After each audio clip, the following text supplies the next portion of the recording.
ஆறி விட்டாலும் தளதளன்னு இருக்கிற மாதிரி கேசரி செய்ய 1 கப் ரவை, 25 கிராம் முந்திரி, 30 ml நெய், 30 ml sunflower oil, 1/4 spoon colour பொடி, 1/4 ஸ்பூன் ஏலக்காய் தூள் எடுத்துக்கோங்க. சீனி 1/4 கப் எடுத்துக்கோங்க. எனக்கு எடுத்து சூட் பண்ணுறதுக்கு மறந்துடுச்சு. 1 கப் ரவைக்கு 3.5 கப் தண்ணி கரெக்டாக இருக்கும்.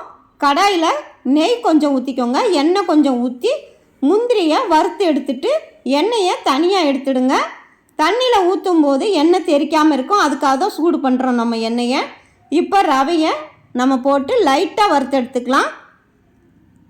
லைட்டாக வறுத்து எடுத்தால் போதும். 1 ஸ்பூன் தண்ணியை கலர் பொடியில் ஊற்றி நல்லா கலந்து வச்சுக்கோங்க. திட்டாக கலர் பிடிக்காமல் இருக்கும் நமக்கு. அதுக்காக முன்கூட்டியே 1 ஸ்பூன் தண்ணி ஊற்றி நம்ம கலந்துக்கலாம்.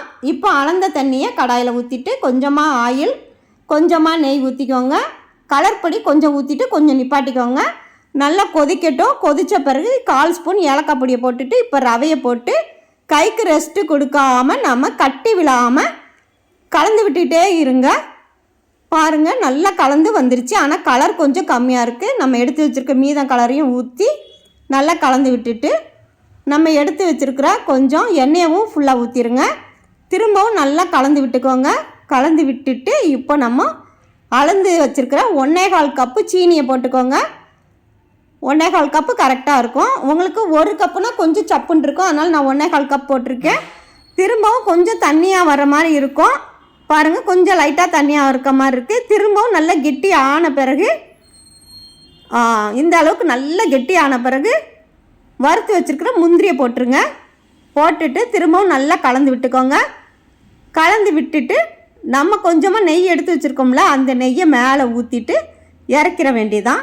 மேலே ஊற்றிட்டோம்னா நமக்கு கொஞ்சம் காயாமல் இருக்கும். அதனால் லாஸ்ட்டில் அந்த 1 ஸ்பூன் அளவு எடுத்து வச்சுருக்கிற நெய்யை நீங்கள் மேலே ஊற்றிட்டு அப்படியே அப்ளை பண்ணி விட்டுருங்க.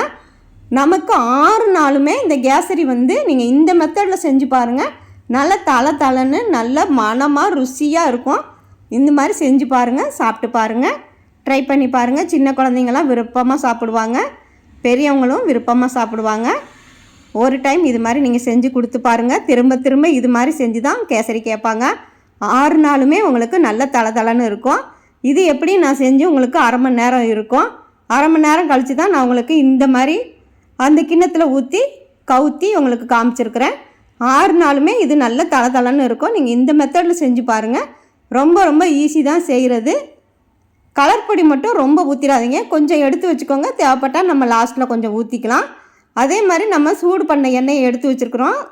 அது நம்ம திருப்பி தண்ணியில் ஊற்றும் போது நம்ம மேலே தெரிக்காமல் இருக்கிறதுக்காக தான் நம்ம வறுத்த முந்திரியோட எண்ணெயை தனியாக ஒரு கிண்ணத்தில் எடுத்து வச்சுக்கிட்டோம். ட்ரை பண்ணி பாருங்கள். தேங்க்யூ.